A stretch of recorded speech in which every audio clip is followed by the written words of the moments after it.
All right, welcome everybody for the latest episode of Tilton the Scales. I'm here with my co-hosts Chet Bowen and Walter Hall. Friend of the show, Jose Battle is on with us, and we also have a first-time second guest of officially of 2025 of the show. We welcome Zachary Hall, Wally's brother and kin. Thanks for joining us, Zach. Appreciate it. Appreciate you having me on. But let's get right into it. We'll start talking about the California wildfires. I'm sure you guys have seen this. Uh, Overall, there's 11 killed so far, confirmed. Over 180,000 have been evacuated from the Los Angeles and any area that's been affected by the fires. There's been some controversy, though, about one, how things have been handled. I mean, it's been widely reported that the fire chief has stated of most of the counties, most of the areas. So it's not just one, but they're all saying that they're understaffed. They're not built or designed to handle wildfires as far as the mitigation and putting them all out. And they're also, in general, of covering their area, they're like lacking in the Los Angeles area alone. It's something like the police chief states that, or excuse me, the fire chief states that they need, in addition to what they have, 62 more stations in order to fully cover uh, the entire Los Angeles region. And that to me is mind blowing for this information to come out, during the time of tragedy.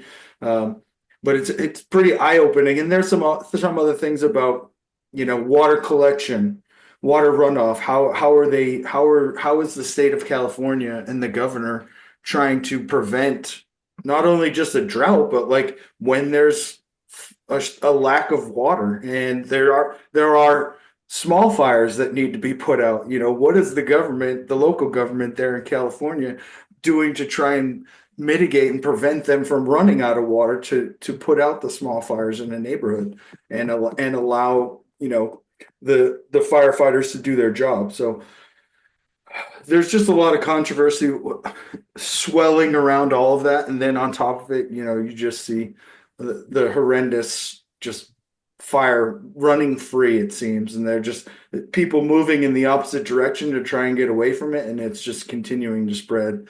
And the firefighters are just basically trying to manage, the personnel and evacuate them. And they're not even fighting the fire, and it has to do with the high winds as well. As soon as they turn the water on, most of the water is being blown in a different direction Yeah. and not actually touching the fire. So it's just a horrible, horrific scene. We've got some if you want to like do some research and find some way to donate, obviously feel free to do that. There's a lot of relief efforts out there. I went on like today.com because there was a report that they were going to post a bunch of vetted people and organizations that you can donate to. And today.com is the widely known show. I think it's on ABC or NBC with a bunch of people on it. But what are your thoughts on this, Chet?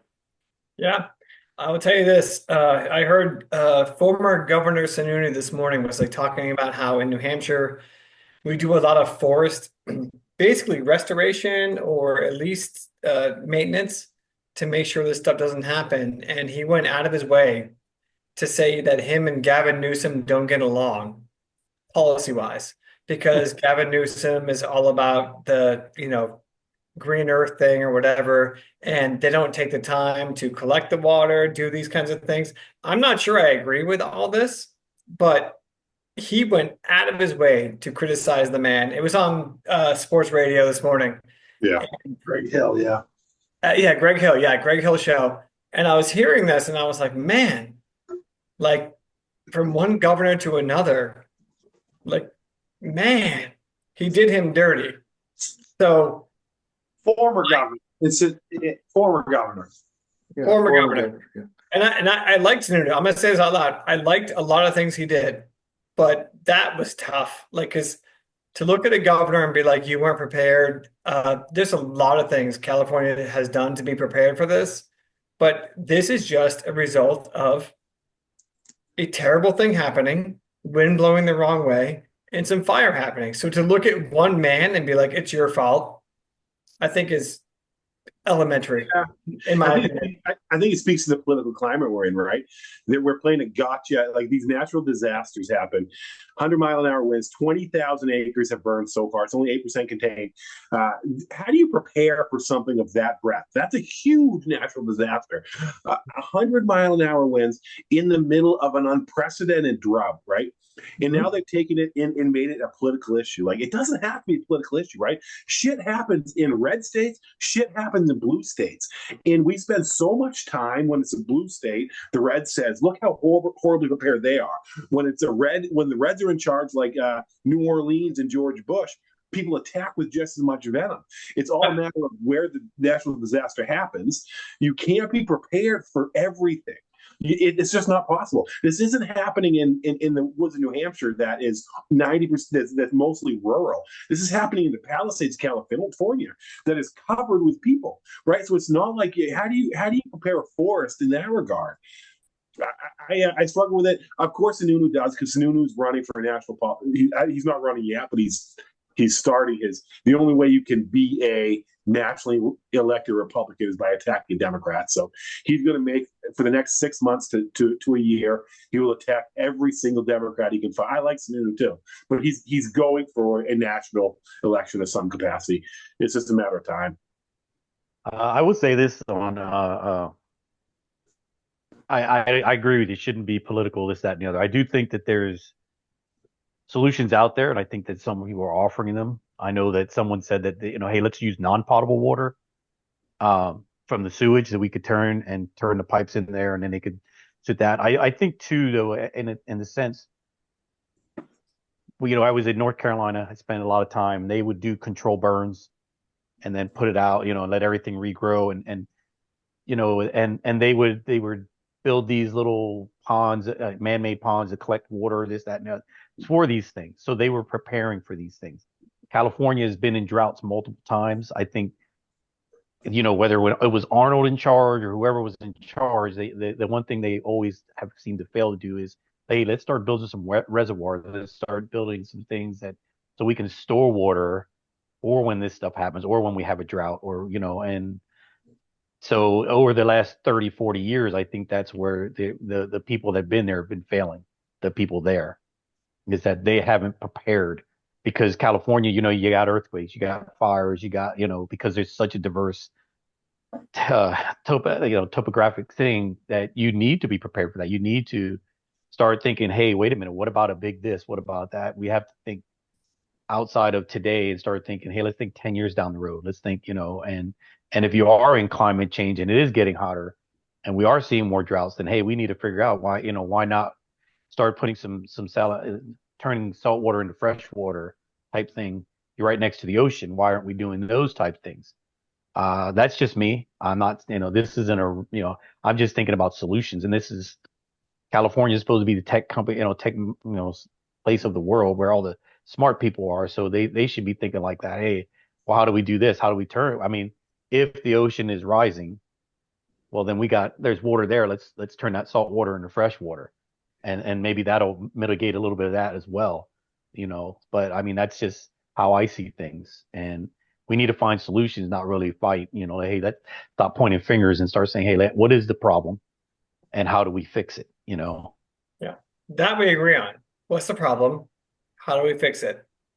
Instead of blaming one person. Wally said it earlier, we make it all political. That's our Achilles heel. Can I interject with a fun fact? Please do. When I worked for the state, we did control burns. I was part of control burns. So I'm with Jose on exactly what he said. They got to be better prepared. Now, this is a situation where, like, the winds and the situation of the dryness or whatever, but they could have been much more prepared for this. Like the firewalls they're discussing.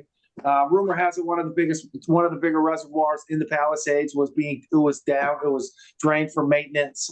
But it's like the perfect storm, I guess you'd say. Yeah. But they certainly dropped the ball as far as being prepared. Wildfires are something that come up all the time. They've been happening since the Earth's been created, right? Especially, like, it's a natural thing. You have to be prepared. You know that they're going to happen.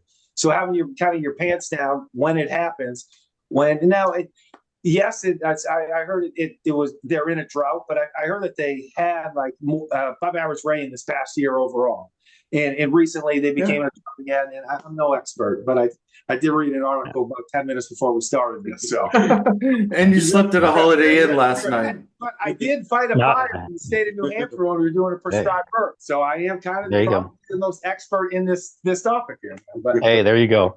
I will say this, that I know that the Los Angeles mayor is catching a lot of flack because she cut their budget. She cut their budget and cut their manpower. So she didn't even answer the questions they were asking her. She was just kind of like no comment, and then just kind of left. Ian was out of the country when it all started. Yeah, so I mean, she definitely. It was not a good time to cut that budget. Bad again. That's just bad timing. I'm sure she wasn't thinking, "Oh, well, I'm going to cut it," because even though I know there may be a fire, it's bad timing. It's just like I don't know. It's just like the irony in it all is just crazy. I typically say, do not kill innocent people. That's like my foundation, right? I also take that a step further, and like if you're negligent because of your ambition, I'm not saying it's like equivalent. Yeah. It's not equivalent to murder, but like I really have a problem with that. Well, I agree with what you said, Chet, and I would also say if you're negligent, or negligence is failing to plan for things in the future, and like again through the reports, right there, this is the reservoirs, water runoff, trying to prevent as much as you can the drought. And mitigate the drought by collecting water in reservoirs, by collecting water in water towers. All that's funded for the last 30 years.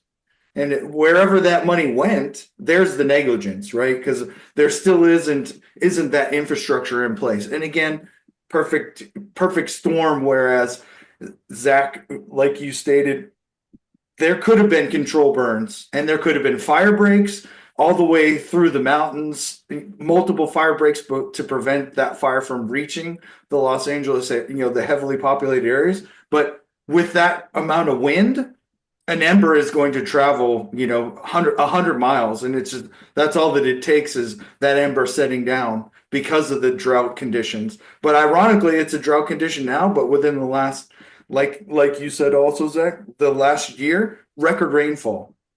But where is that water that was hitting the ground? Like why aren't there collection methods to help mitigate the drought, so that not only can we use it when there's a fire, but the farmers, when there's a drought, there's a reservoir for them so that they can keep their fields going and keep them hydrated, keep growing whatever product that they're bringing to market. Like there's just like you said, Chet, like that there's the negligence part of it. And as elected officials, like it's not, you can't prevent a lot of the things from happening, but you can plan or have a plan that is progressive and is moving forward. And again, a lot of times there's, the huge event that happens is what spawns the most change in whatever regulations and whatever rules and however we're developing our plans.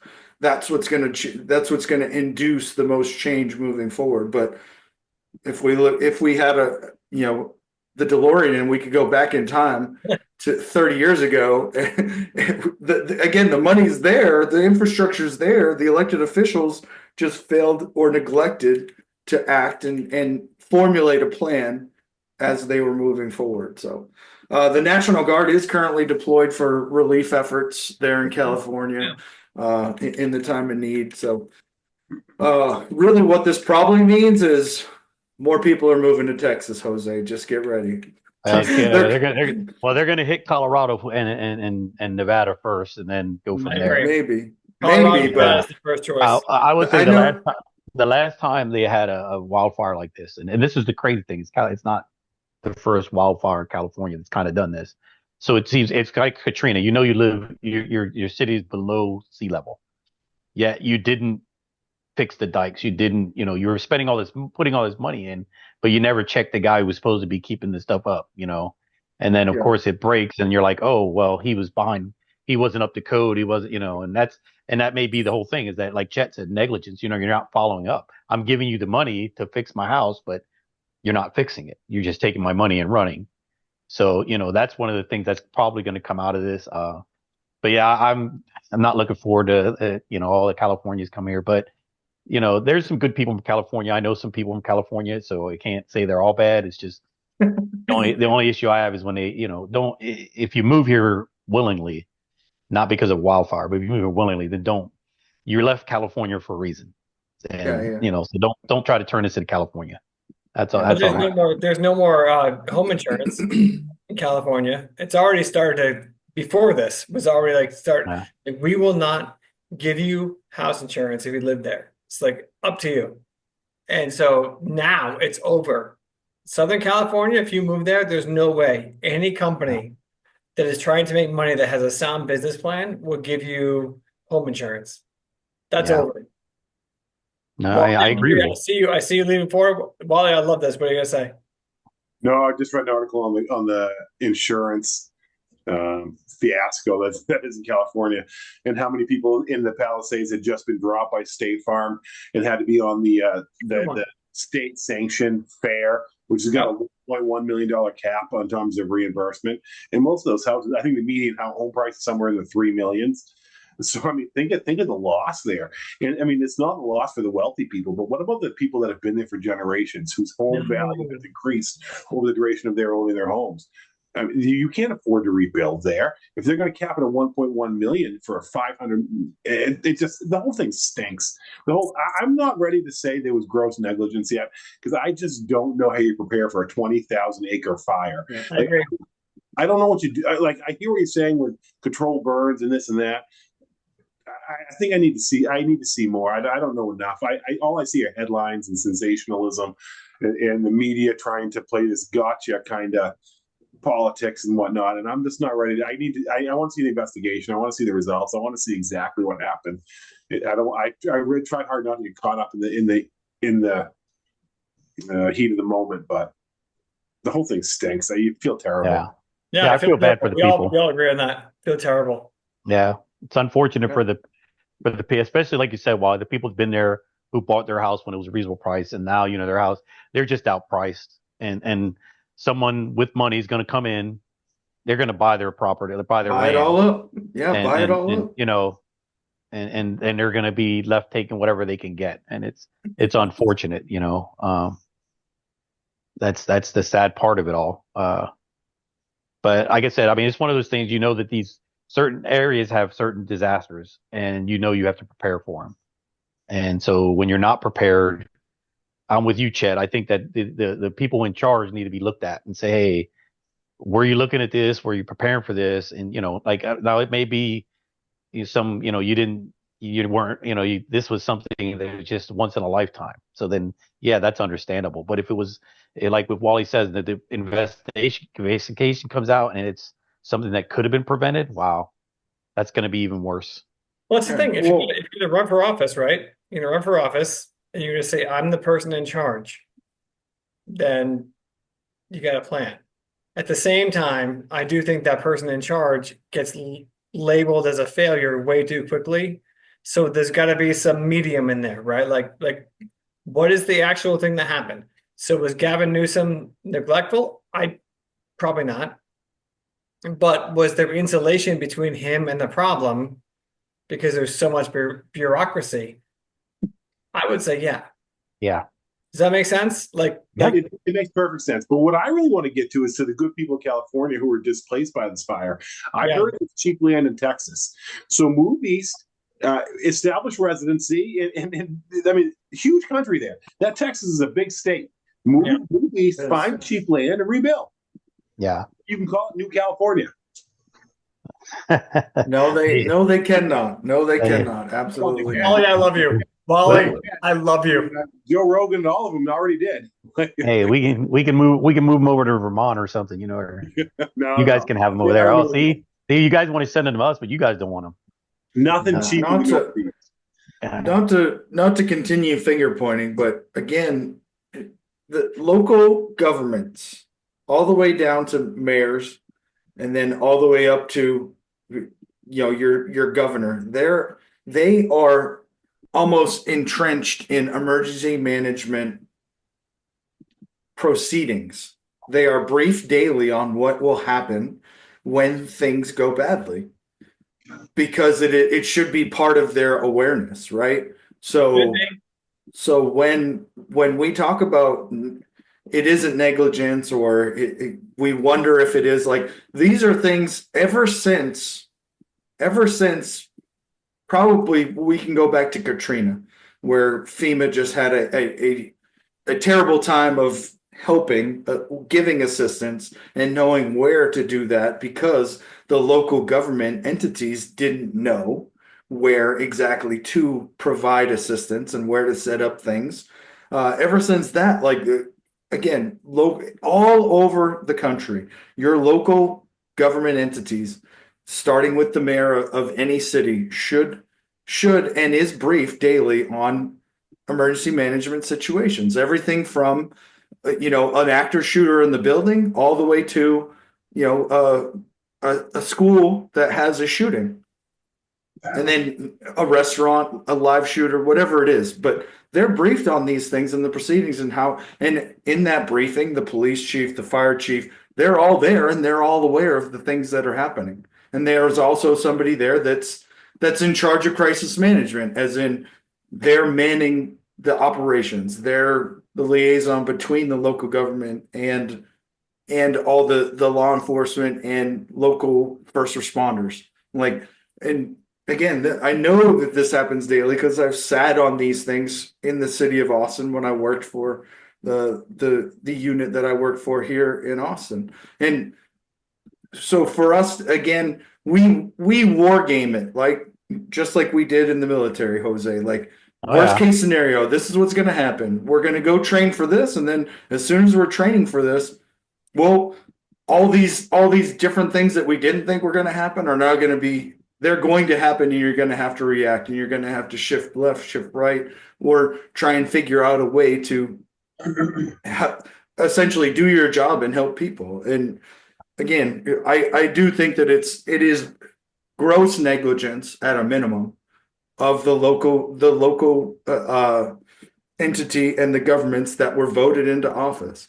And it's not necessarily the ones in place now, but definitely the ones prior to them that failed to make a better plan, revise the plan as we move forward, and as we know things are going to escalate. Yeah, So, I'm not willing to say that yet. I think there's so many variables. Like, small town politics is a different beast in that you've got X number of dollars. You can't get water from a stone, right? So then you've got to determine how you distribute those dollars, and you've got this rapidly ballooning educational funding, special ed, and the money that tied up therein. Like, it's hard to say what's going on in that town. I just don't think it's as clean cut as that. To be able to spend millions of dollars to mitigate a potential threat, or do you fix your roof? Like, well, you're being made, right? It's hard to say. You need. I agree with you, Wally. You're assigning blame when we don't have the whole picture. We don't know the whole story, and I think finger pointing to say gross negligence on the part of local officials isn't fair. We don't know. We don't know. We're seeing headlines and watching Fox News, and we've got to wait till we hear to actually see what's going on. I agree with you, Wally, but you're wrong. I mean, that makes sense. That doesn't make any sense, Nate. It's Wally and I say it to each other at least once an episode. So that's our key phrase. We agree with each other, but we're still going to tell the other that they're wrong. And